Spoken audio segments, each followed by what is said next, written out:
ஆன்மீக நண்பர்கள் அனைவருக்கும் அன்பு கலந்த வணக்கங்கள். இன்றைக்கு நாங்கள் ஆன்மீகம் சம்மந்தமான பதிவில் என்ன விடயம் பார்க்க போகிறோம் அப்படின்னு சொல்லி பார்த்தீங்கன்னா, குழந்தைகளின் சிறப்பான எதிர்காலத்திற்கு நாம் என்ன வழிபாடு செய்யணும் அப்படின்னு சொல்லி பார்க்கலாம் வாங்க.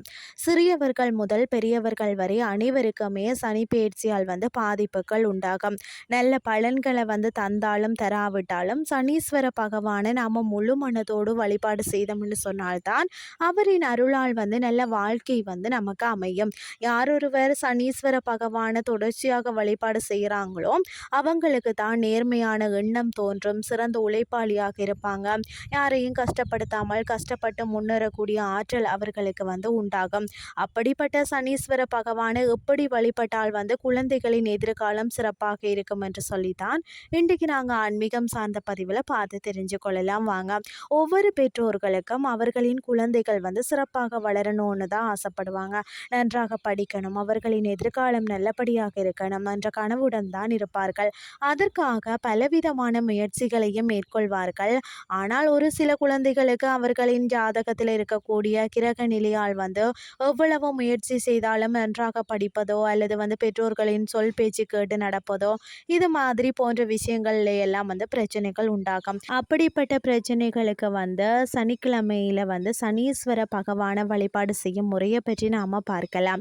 இந்த வழிபாட்டை சனிப்பெயர்ச்சி நாளன்று செய்ய தொடங்க நீங்கள் தவறினாலும் ஒவ்வொரு சனிக்கிழமையும் உங்களால் இயன்ற அளவு தொடர்ச்சியாக நீங்கள் செய்து கொண்டு வந்தீங்கன்னு சொன்னால் உங்களுக்கு நீங்கள் நினைத்து பார்க்க முடியாத அளவிற்கு உங்களுடைய குழந்தைகளின் எதிர்காலம் சிறப்பாக அமையும் என்று சொல்லப்படுகிறது.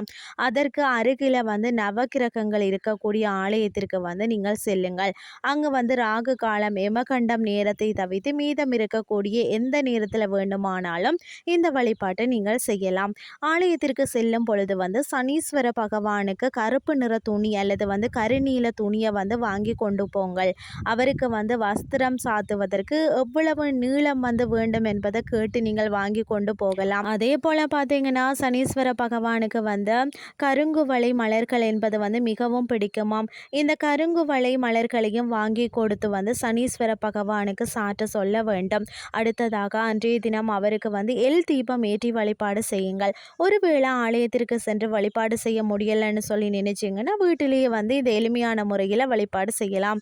இதற்கு மாலை நேரத்தில் வீட்டில் தீபம் ஏற்றும் பொழுது 9 புதிய அகல் விளக்குகளை வாங்கி அதில் நல்லெண்ணெய் ஊற்றி பஞ்சுத்திரி போட்டு கிழக்கு பார்த்தவாறு தீபம் ஏற்றுங்கள்.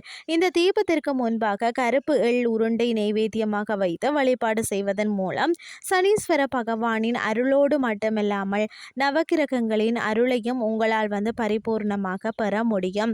இதன் மூலம் குழந்தைகளின் எதிர்காலம் சிறப்பாக அமையும். தொடர்ந்து ஒவ்வொரு சனிக்கிழமையும் இந்த முறையில் சனீஸ்வர பகவானை வழிபாடு செய்து உங்களுடைய பிள்ளைகளின் எதிர்காலம் சிறப்பானதாக மாற்றிக்கொள்ளலாம்னு சொல்லி கூறிக்கொள்கிறேன். இந்த தகவலோடு நான் இன்றைய ஆன்மீகம் சார்ந்த பதிவை நிறைவு செய்து கொள்கிறேன். இந்த ஆன்மீகம் சார்ந்த பதிவு உங்களுக்கும் பிரயோசனமாக அமைஞ்சிருக்கும்னு சொல்லி நான் நம்புகிறேன்.